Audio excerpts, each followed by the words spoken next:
Hello বন্ধুরা, আপনি কি বিকাশে ভুল নাম্বারে টাকা পাঠিয়ে দিয়েছেন অথবা বিকাশে লেনদেন করে প্রতারিত হয়েছেন, কিন্তু এখন আপনি কিছুতেই বুঝতে পারছেন না এখন আপনার কি করা উচিত বা কি করলে সেই টাকাটি আপনি আবার ফেরত আনতে পারেন।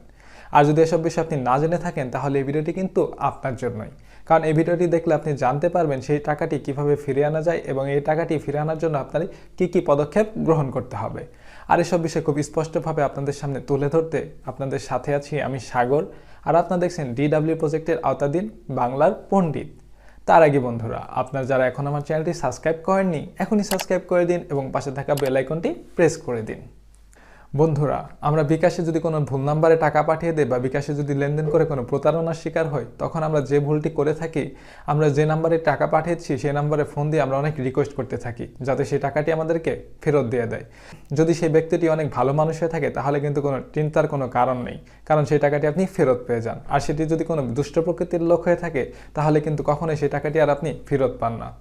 তাই আমরা এরকম ভুল না করে আমরা যে কাজটি করতে পারি, আপনি যে নাম্বারটিতে টাকা পাঠিয়েছেন সেই নাম্বারটি নোট করে রাখবেন এবং আপনার যে ট্রানজ্যাকশন আইডিটি রয়েছে সেটি নোট করে রাখবেন।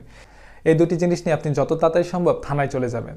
থানায় গিয়ে আপনি একটি জিডি দায়ের করবেন এবং জিডিতে এই নাম্বার এবং এই ট্রানজ্যাকশন নাম্বারটি তুলে ধরবেন এবং যত তাড়াতাড়ি সম্ভব সেই জিডির কপিটি নিয়ে আপনি বিকাশ কাস্টমার কেয়ারে চলে যাবেন। সেখানে গিয়ে আপনি আপনার সমস্যা খুলে বলবেন এবং তাদেরকে প্রয়োজনীয় তথ্য দিবেন।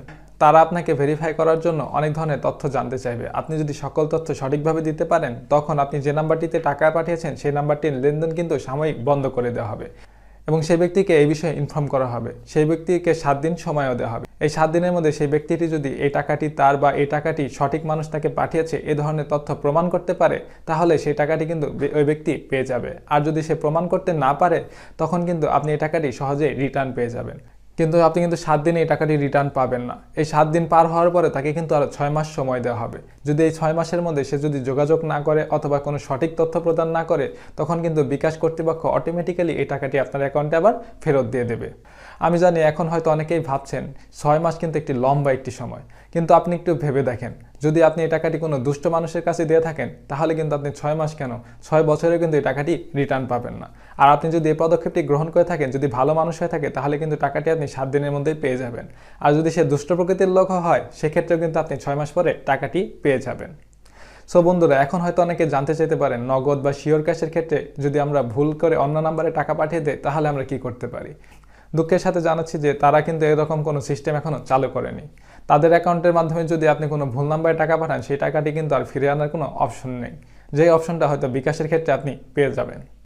বন্ধুরা, এখন হয়তো আপনারা বুঝতে পেরেছেন ভুল নাম্বারে টাকা পাঠিয়ে দিলে কিভাবে সেই টাকাটি ফিরিয়ে আনা যায়। সো বন্ধুরা, এই ছিল আমার আজকের ভিডিওটি যদি একটু ভালো লেগে থাকে অবশ্যই ভিডিওটিতে লাইক দেবেন এবং আপনার গুরুত্বপূর্ণ মতামত কমেন্ট বক্সে জানাবেন। তার আগে আপনারা যারা এখন আমার চ্যানেলটি সাবস্ক্রাইব করেননি এখনই সাবস্ক্রাইব করে দিন এবং পাশে থাকা বেল আইকনটি প্রেস করে দিন। সো বন্ধুরা, আজকে এ পর্যন্তই। দেখা হচ্ছে পরবর্তী কোনো ভিডিওতে। সে বন্ধু সকলে সুস্থ থাকুন, ভালো থাকুন।